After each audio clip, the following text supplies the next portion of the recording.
Okay, let's see if I can keep this a short one for me.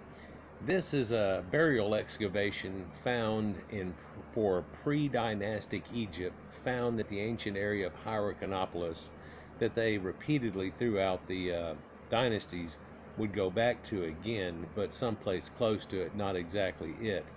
And one wonders if there's anything up on these mountains or on this tumultuous or this little hill that's over here or anything else that's there, for it really didn't look like much was there when they started.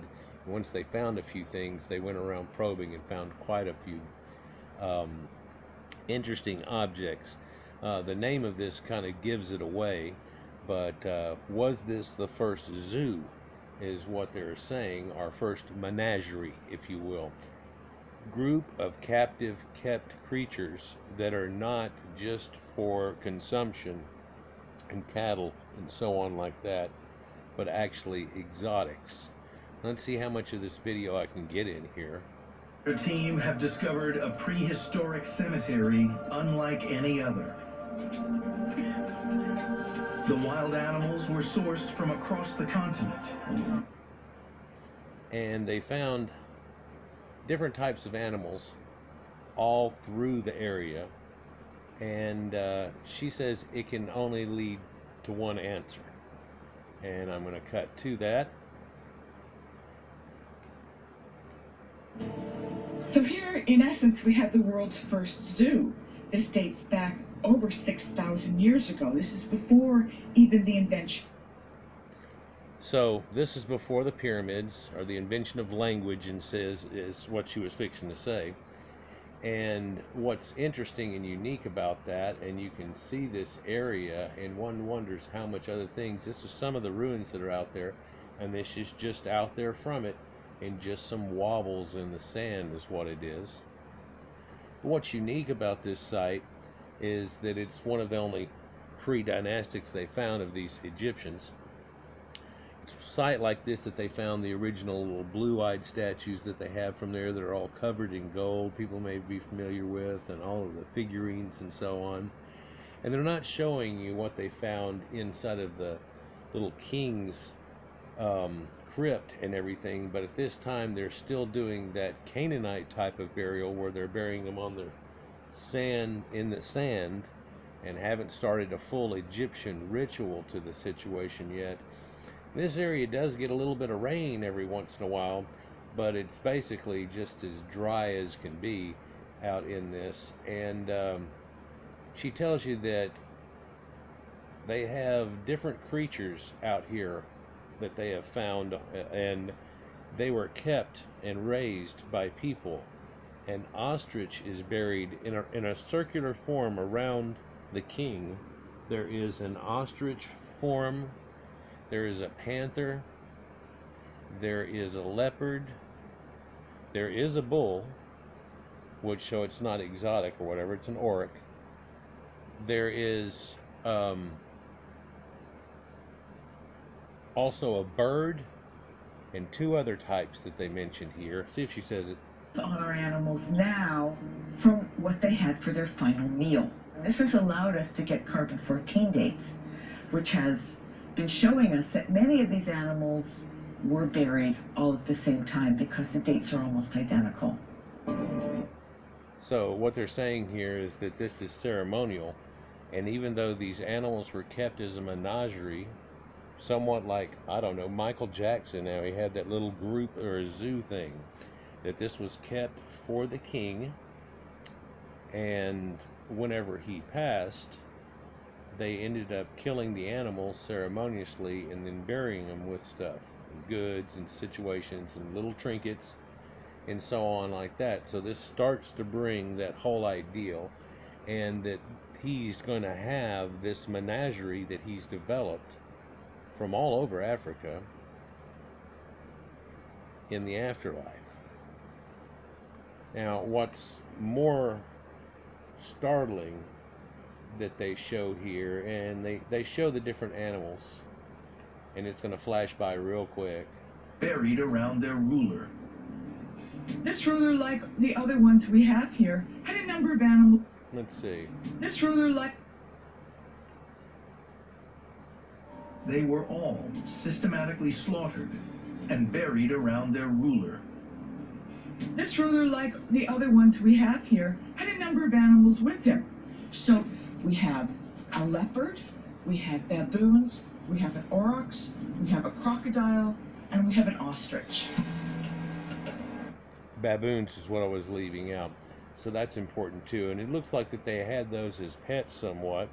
And one would believe at this time that they would have also had a falcon that they perhaps would have had as a pet. And I'm about to shortly do one, it's not really figured exactly in when, about falconry and how this carried on through a time that people don't even mention of way back when. Falconry taken through the times of Horus and things, but all the way up and back into Europe itself with those same Europeans that ended up being the stock that make this up, and Anatolians and so on. Falconry, where it comes from. You ever seen SNL and the falconer and how they have that? It's kind of a cool little joke. But it always makes me think of falconry and how that was used.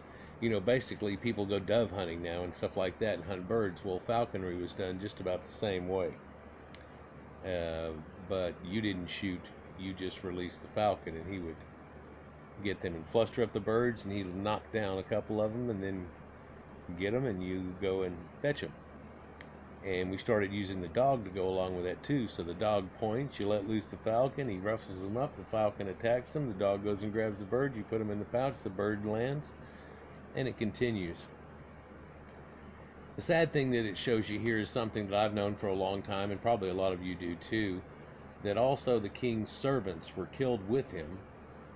And like many of the first earliest burials that they find in the pre-dynastic times, this was done so he would have his entourage in the afterlife.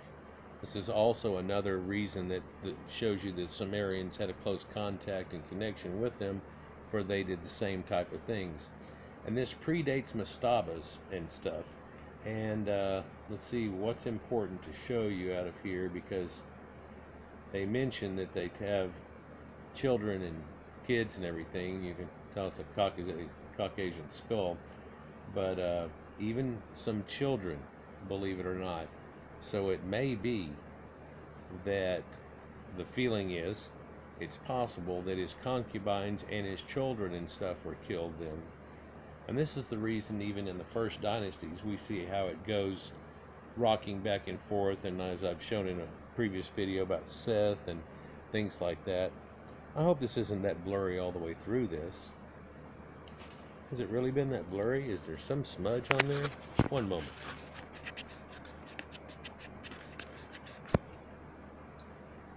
Much better.